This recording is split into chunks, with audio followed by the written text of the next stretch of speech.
Have you ever had one of those supports that doesn't build any aura items at all, just builds Breastplate of Valor, Height of the Nemean Lion and Bulwark of Hope for some reason? Me too, I think we all have had them at one point. Another person that has probably experienced this is Sergio Fernandez, and when I asked you guys in my community section what you would like to see for our videos, he said you could talk about the importance of aura items and how much damage they mitigate for your teammates. So that's what we're going to do.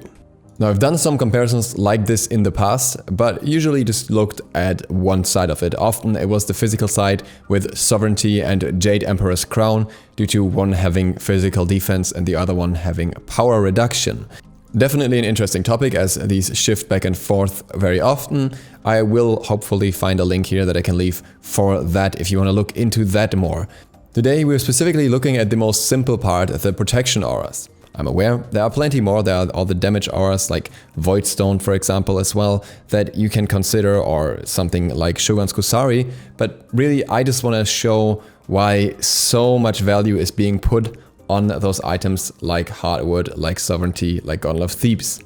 In that context, it's obviously also important to say that these items aren't always top tier either. Midgardian Mail is something that has come up more recently, as it kind of does a similar thing in a different way. And you know, sometimes you will see, for example, Hardwood falling out of the meta a little bit for Thebes or something else shifting. But we have the current defense stats, and that is exactly what we'll work with. We have 3 items that we're looking at here: Sovereignty with 15 physical defense, Hardwood Amulet with 15 magical defense, and Thebes with both 10 physical and magical defense. We'll ignore the additional effects of the passives here, as they are nice, but they are not the most crucial part. They can make a difference when it comes to DPS, especially with Sovereignty, as you regenerate a little bit more if you're talking about effective health as well, but again, that's not the most important part here. For our testing, for examples, we're using an ADC, we're using Ram here, as he will relatively rarely build into any defense items himself, so we can work with the self-defensive base defense values and we will have a relatively accurate picture. Now, keep in mind that some characters will build a little bit of defense. You will sometimes see a little bit of defense on mages. You'll especially see it on assassins, on junglers, and obviously you will see it on warriors in the solo lane or guardians in the solo lane. But the biggest impact is definitely made for those who don't build any defense at all. But the impact also doesn't decline too heavily until a certain point. You will definitely hit a barrier where it's just worth more to go into other things, but that's not really a point the majority of your team reaches most of the time. So with Ram, we'll look at his level 10, where it's not unlikely for you to have an aura item, as well as his level 20, where you will definitely have at least one aura item. On level 10, he has 40 physical defense. He also has 39 magical defense, and just to throw it in here, he has 1220 HP. If you add Sovereignty to that, you get 55 physical defense. If you add Hardwood to that, you get 54 magical defense. If you add Gauntlet of Thebes, you get 50 physical defense and 49 magical defense. If you add Thebes and Sovereignty, you get 65 physical defense, and with Thebes and Hardwood, you get 64 magical defense. The values for level 20 look as follows. You get 68 physical defense without any aura items, you have 48 magical defense without any aura items, and 1980 HP. If you add Sovereignty to that, you get up to 83 physical defense. With Hardwood, the magical defense goes up to 63. With Thebes, the physical defense goes up to 78, the magical defense goes up to 58.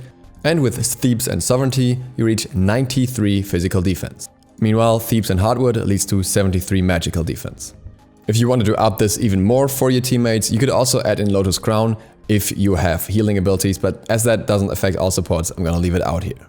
Now, we can pick any number for the damage dealt here, so it could literally be 10 damage, it could be 100, it could be 10,000. I chose 1,000 because that is something that you can expect in a fight. You will not take 1,000 damage in one ability, but across multiple abilities and basic attacks, that's a reasonable number, and it's a very easy number to work with because it makes it very easy to see how much damage is left after the protections. Keep in mind here that the source of the damage doesn't matter. It could be damage from minions, it could be damage from basic attacks from guards, it could be damage from abilities from guards.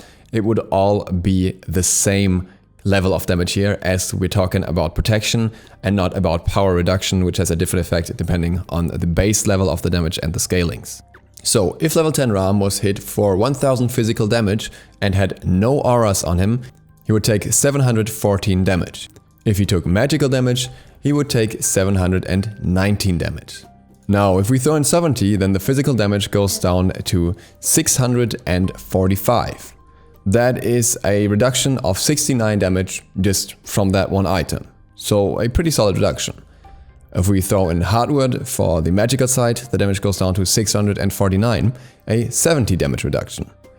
If you add thieves instead, then the damage goes down to 667 in the physical department. What I mean that is 48 damage reduction. And for magical damage it's the same reduction obviously, 671, so also 48.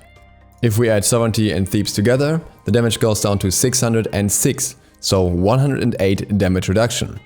In case of thieves and hardwood, it goes down to 610, so a 110 damage reduction. Just by being near your ally, this 1000 damage gets reduced by more than 100.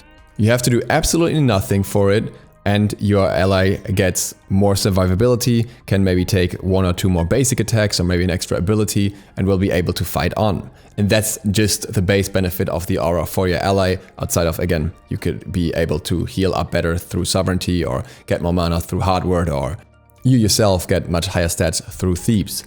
So a lot of benefit for very little effort on your end. And sure, you may have not as much cooldown reduction as if you went for a breastplate instead, but that cooldown is probably not going to help you over the period where the 1000 damage is dealt. It maybe helps in a period where 3000 damage is dealt, but in that same time period, you would also reduce the damage by 300 instead. And that's also only on a single target. If you have multiple players around you, then they all get the same benefit in terms of reduction, again, without you having to do anything but be around. Now, as I said, if you have more protection, then the value is a little bit lower. So let's look at level 20. At level 20, Ram's base protection would lead to a damage, also in case of 1000 damage taken, of 595 if it was physical damage and 676 if it was magical damage. The disparity here is a little bit higher because your physical defense scales more. If you had sovereignty on top of that, then he would instead take 546 damage, which is still a 49 damage reduction. Not quite the 69 we had before, but still almost 50 damage. When it comes to hardwood, then the damage would go down to 613, which is still a 62 damage reduction, again, as you have less magical defense. With thieves, the damage would go down to 563, which would result in a 33 damage reduction in the physical department, and the magical damage would go down to 633, so a 43 damage reduction. And again, we can also add the items together. With thieves and sovereignty would go down to 518 damage, so a 77 damage reduction, and with thieves and hardwood you would go down to 578 damage, a still 98 damage reduction. So at least in the magical department you still almost reach a 100 reduction here. I think this in itself should already give you a lot of perspective. You can reduce the damage that your allies take massively by being lazy. Gauntlet of Thieves is literally being stacked by not doing anything, so that in itself is very good when it comes to wanting to be lazy. And the effect of the auras is also there by not doing anything but being present. Auras take a massive workload off you as support, and they are intended to do that. They are designed for support specifically. Much like with the boots when we talked about them yesterday, they are, in regards to their price tag, very, very good stat efficient items, so that supports get rewarded for building them over other items. They have a lot of strong stats combined, while also not being too expensive, so that you can afford them relatively easily as a support, as opposed to the items that are also more often used by solo laners, which will cost you a lot more. They are in fact so good that in the SPL we sometimes see a solo laner opting into one of the aura items as well to help his team a little bit more, even if the support already has it, as it's also such a cheap and accessible defense item at the same time. If that isn't enough of an argument, I don't know what is. I would never say you're forced to build them because, again, they are still the more aggressive auras which can help your team, and sometimes it can be good to have a massive amount of CDR very quickly, and there are certain builds that can kind of revolve around that, or revolve around massive sustain that can work on certain guards. But in the current meta and in the current state of Smite, aura items for their price are very, very good, and avoiding them often hinders you more than just going for them and then building whatever else you want to build afterwards. I hope this maybe makes you consider building aura items a little bit more if you aren't already. forward this to your friends who aren't doing it yet. And with that, thank you guys very much for watching. I hope this was interesting and insightful. If you're new to the channel, please hit the sub button and the bell. It really helps me out. Other than that, there will be another Realm Royale video tomorrow during the day, and then another Smite video towards the evening. So if you want to check that out in between, feel free to do so. And if you don't like it, you can just go straight for the Smite video later. No need to complain. DukeSloth, out.